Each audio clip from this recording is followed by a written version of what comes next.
évolue du côté de Kazakhstan, Astana. Une très belle passe qui a été bien exploitée par Abdul Karim, le jeune de 18 ans qui a marqué son premier but pour cette première sélection. Donc je crois que c'est vraiment bien parti. En tout cas, on a vu une équipe guinéenne qui a joué, qui a tenté beaucoup de choses avec des cadres qui ne sont pas là, comme Issaga, comme Moutadi et autres. Donc je crois que c'est possible. Le match là et avec des éventuels changements sur certains postes, je crois que pour le moment, la Guinée a sa main sur le match. Voilà. Mami Ibrahimou, c'est vrai, la Guinée, pour le moment, se comporte pas mal. Votre analyse sur d'abord la prestation de ce jeune attaquant qui vient de marquer? Ça fait plaisir, hein? C'est ce qu'on disait tout à l'heure, il faut mettre ces jeunes-là en confiance et c'est ce que le sélectionneur a fait parce que ce n'était pas évident. Et une toute première titularisation et puis vous réussissez quand même à marquer et ça vous donne toujours la confiance, on le disait tout à l'heure et il a fait. Moi, je le félicite et ça pouvait venir parce que non seulement il fait des belles choses en sélection, en club et puis il est encore jeune et on le disait tout à l'heure également qu'il ne faut pas qu'on soit toujours dépendant d'un seul joueur comme Serhou Guirassy.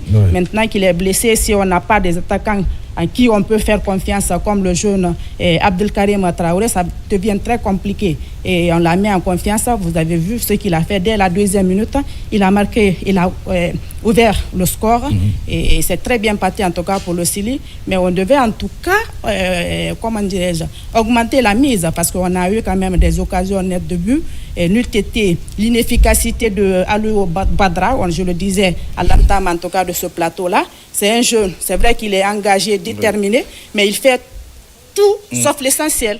C'est vrai qu'il faut être engagé, déterminé, mais ça ne suffit pas. Il faudrait que tes passes soient vraiment précises. Mais c'est ce qui manque au niveau de ce jeune. Oui, en tout cas, sur cette action, on pouvait voir visiblement la passe de ce jeune Traoré, mais qui pouvait aussi, en tout cas, permettre à la Guinée de marquer le deuxième but parce qu'il y avait le jeune Sedouas qui s'est otéqué sur l'action. Alors, Djouldi, on revient sur la défense. C'est vrai, on avait du mal à avoir une idée parfaite sur le comportement de cette défense, mais là, pour le moment, pour moi, ça ne rassure pas. Oui, ça ne rassure pas, ce sont des pièces à rechange, ce ne sont pas des titulaires. Si le Sili est au complet, les deux qui jouent dans l'axe, on ne pouvait pas les retrouver comme titulaires. C'est pas possible. Donc, ce sont surtout comme Ahmed Souma et Antoine Conté, défenseur central de métier. Parfois, il peut jouer sur les côtés. Mais quand vous regardez le but, c'est vrai, tout le monde parle de Soumaïla, mais je crois que c'est la défense qui n'a pas pris sa disposition. Parce que Soumaïla n'était pas sécurisé, la défense n'a pas cherché à mettre en difficulté les adversaires. Donc ça, c'est pourquoi le but a été facile. Donc moi, je pense que le gardien a sa responsabilité, mais la défense centrale a abandonné le gardien et puis il ne pouvait rien parce que quand vous laissez votre adversaire passer, c'est compliqué pour le gardien. Oui, mais quand vous regardez aussi la position du gardien Mami, c'est vrai, on parle de la défense, mais sur cette action, c'est quand même dans sa zone. Alors, je l'ai dit, c'est un gardien, moi, franchement, qui ne me rassure pas parce qu'il n'est pas serein dans ses actions. Vous avez vu le but qu'il a pris. Il est resté inerte dans sa cage. Et pourtant, il pouvait quand même empêcher, il pouvait venir à l'attaque. Empêcher en tout cas, voilà, et l'attaquant, pour ne pas qu'il marque, mais il est resté là inerte. Et c'est des erreurs normalement qu'un gardien de but ne devait pas commettre. Et moi, je l'ai dit à l'entame, franchement, c'est quelqu'un qui ne me rassure pas du tout. Pas du tout. On l'a vu avec les U23 et moi je le qualifie, c'est son côté serein là que j'ai apprécié, mais en sélection je ne sais pas ce qu'il arrive. Il n'arrive pas à prendre de la confiance et généralement ça nous pénalise. Vous avez vu également le but qu'on avait pris contre cette même formation. C'était des buts foutaises qu'un gardien de but ne doit pas prendre. Et ce but-là, c'est vrai qu'il y a l'erreur des défenseurs. Je le disais également à l'entame, c'est la toute première fois qu'on essaie la paire Antoine Conté et Mohamed Souma. Et pour le moment, ça laisse à désirer. Ça laisse vraiment à désirer. Et je le disais également, Antoine Conté, c'est généralement, comment dirais-je, Mouktar Diakhaby qui cache. C'est lacune. Quand il est associé à Mouktar Diakhaby, ça cache ses lacunes.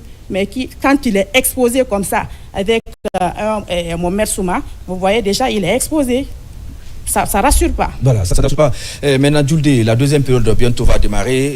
Le Sili qui se comporte tantôt, on voit une certaine agressivité, tantôt la défense aussi qui a du mal à ressortir le ballon. Qu'est-ce qu'on doit améliorer la deuxième période pour peut-être marquer le deuxième but? Je crois qu'il faut être agressif parce que le match là, c'est un match test pour beaucoup. Donc, c'est un match dans lequel le coach va tenter beaucoup de choses. C'est qu'il est en train de faire. Vous voyez, Abdelkarim Traoré titulaire. Certainement, il y aura Jeannette de Bassia qui va venir à deuxième période. Et il y aura des joueurs comme ça. Donc, je crois que c'est Morlaï. Donc, c'est un gros match test pour certains. Et voilà, parce qu'il n'y a pas l'enjeu. L'enjeu, peut-être, c'est de ne pas perdre 2 fois contre le Mozambique. Donc, je crois que c'est une occasion pour les jeunes, occasion pour les joueurs qui n'ont pas l'habitude de jouer titulaire, qui n'ont pas de minutes avec la sélection, comme Mohamed Souma, le défenseur central, comme certains joueurs comme Sepati, Ousmane Kamara. Donc, je crois que tous ces joueurs-là, c'est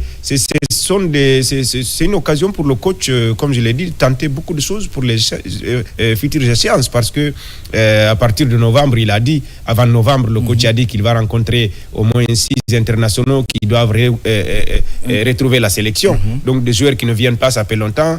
Les internationaux, là, ça peut être les Amadou Diawara, les Nabi Keita, et puis des binationaux comme Simakan, comme Bafodé Diakité. Donc, je crois que c'est une occasion pour ces jeunes-là de dire oui, on est là, même si c'est le statut de remplaçant, mais on peut faire quelque chose même en 10 minutes, en 20 minutes. Donc, je crois que ce match-là, c'est juste un match test. C'est pourquoi vous ne serez pas surpris de voir beaucoup de jeunes qui n'ont pas l'habitude de jouer ce soir, comme les Bachir, même s'il n'a pas beaucoup de temps de jeu. Et puis, il a sa place dans ce match. Bachir Bangoura, comme les Alassane Bangoura, qui a fait un très bon début avec Mouloudia. Donc, je crois que c'est extrêmement important de tenter et voir ce que ça peut donner, parce que avec les titulaires, on a vu ce que le Sili a proposé depuis les débuts des éliminatoires. Pour moi, je suis entièrement d'accord avec Paulo Duarte de tenter beaucoup de choses avec les jeunes et surtout les nouveaux. Voilà. Mami, alors, ce qu'on peut peut-être améliorer pour cette deuxième période? Le milieu. Okay. On a un Molla Silla qui est sur le banc, qui peut en tout cas venir à la place de Abdoulaye Touré. C'est vrai que je le vois. Mais sauf que c'est pas le même rôle, parce que l'autre est 6, l'autre est 8. C'est pas le même profil. Voilà, c'est pas le même profil. Donc, si il peut quand même venir à renforcer un tout petit peu ce milieu. Peut-être à la place de Sedouas Cissé, mais qui est même quand même qui touche beaucoup de ballons. Mais qui retarde le jeu. Il retarde le jeu parce qu'il monopolise quelquefois le ballon, parce que le ballon qu'il a eu, qu'il pouvait, en tout cas, il y avait, comment dirais-je, Alou Bardara qui était bien positionné. Il pouvait recoulisser ce ballon-là pour qu'il puisse marquer. Mais il a joué le ballon, il a joué avec le ballon au milieu du terrain, et si c'est comme ça pénalise en tout cas les attaquants qui veulent marquer. Et puis, pourquoi ne pas essayer également Bachir? Je suis d'accord avec Djoulde, parce qu'ils ont fait leur preuve lors du match contre la Somalie. Et Bachir et puis Mohamed Bangoura, c'est eux qui ont permis quand même à Ousmane Kamara de marquer le troisième but. Donc, mettre en tout cas ces jeunes-là en confiance, ça peut donner un plus en tout cas cette formation. Parce qu'il faut gagner ce match. Je suis vraiment d'accord. Il ne faudrait pas qu'on perde 2 fois face au Mozambique. Ce sont des équipes normalement qui ne devaient pas nous battre. Et si aujourd'hui on est presque éliminé de la course pour la phase finale de cette CAN-là, c'est parce qu'on a perdu des matchs qu'on ne devait pas perdre contre, comment dirais-je, le Mozambique, perdre contre le Botswana, faire un match nul face à la Somalie, perdre contre l'Ouganda. Donc, ce sont des matchs, en tout cas, qu'on ne devait pas perdre. Pourtant, on était dans une poule ici, moi, je me dis que dans cette poule-là, la seule équipe, en tout cas, qui pouvait nous créer des difficultés, c'était l'Algérie.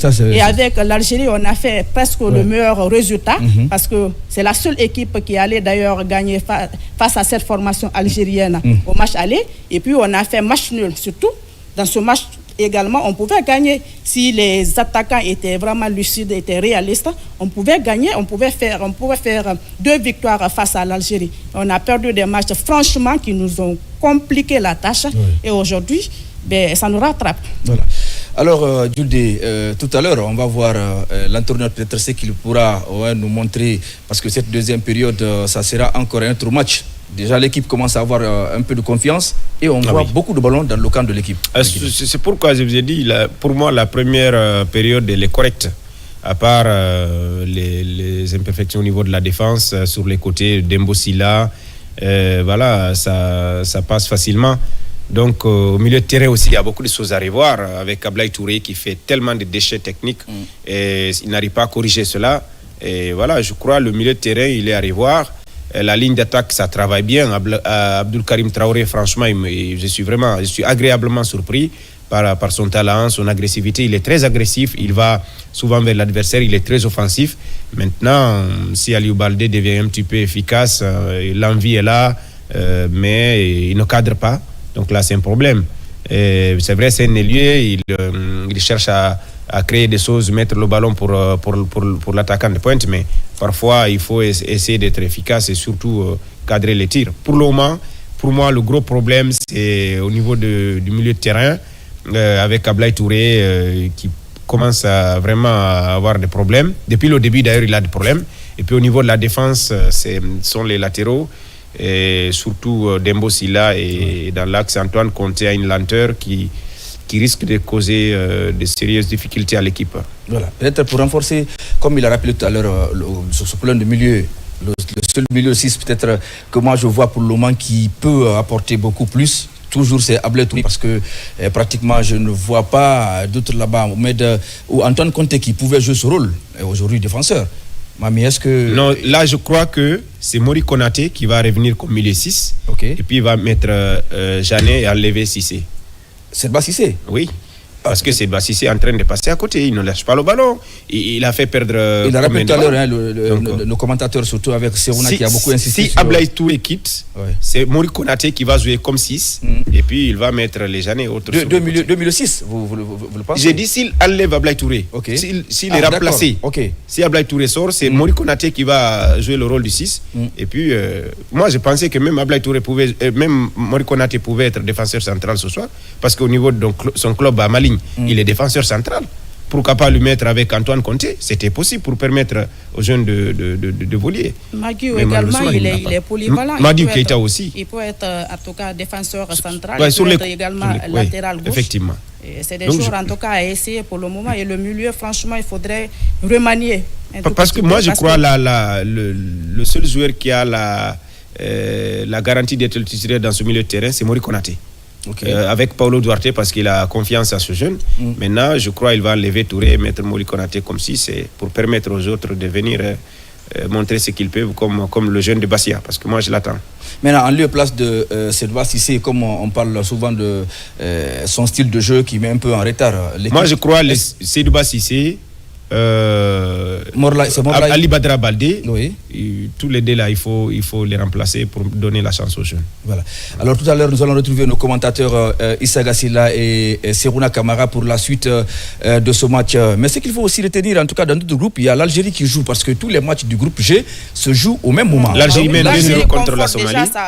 Voilà, donc l'Algérie dans le groupe, l'Algérie 2-0. Hein, l'Algérie mène sur le score de 2-0. Donc l'Algérie pour le moment est d'office qualifiée pour cette Coupe du Monde 2026. En attendant de connaître le résultat, comme Mozambique Guinée, et puis la dernière journée également. Mais en attendant, en tout cas, c'est l'Algérie qui confond sa l'Algérie déjà à 22 points. L'Algérie a 22 points, donc l'Algérie est qualifiée. Parce que quand vous prenez les deux autres, pour le moment, 16 points. Voilà, le Mozambique a combien? 16 points. Voilà, 16 points également. Le Botswana qui a 16 points. Et Botswana-Ouganda, je crois bien, en tout cas, au moment où... Pour le moment, pas de but. Voilà, donc 0-0 pour le moment. Donc là, également, c'est match nul. Et ce qui veut dire que pour ces différentes équipes qui se repositionnent pour être parmi les 4 meilleurs deuxièmes, il y a Botswana et le Mozambique. Effectivement, cette équipe mozambicaine, elle est vraiment surprise par la Guinée, parce que cette équipe, elle a été vraiment impeccable lors du match aller. Mais là, c'est pourquoi moi j'ai toujours dit qu'il faut donner la chance aux jeunes. Aujourd'hui, on a vu comment les jeunes font vite, surtout devant offensivement, les Abdul Karim et autres. C'est pourquoi j'attends Bachir et Alassane, qui peuvent voler vraiment. Jude, rapidement, on retrouve nos commentateurs. Mami Belemo, si vous me permettez. Il y a Serouna et Isiaga qui sont déjà dans nos casques. Donc, on va les retrouver pour la suite de ce match.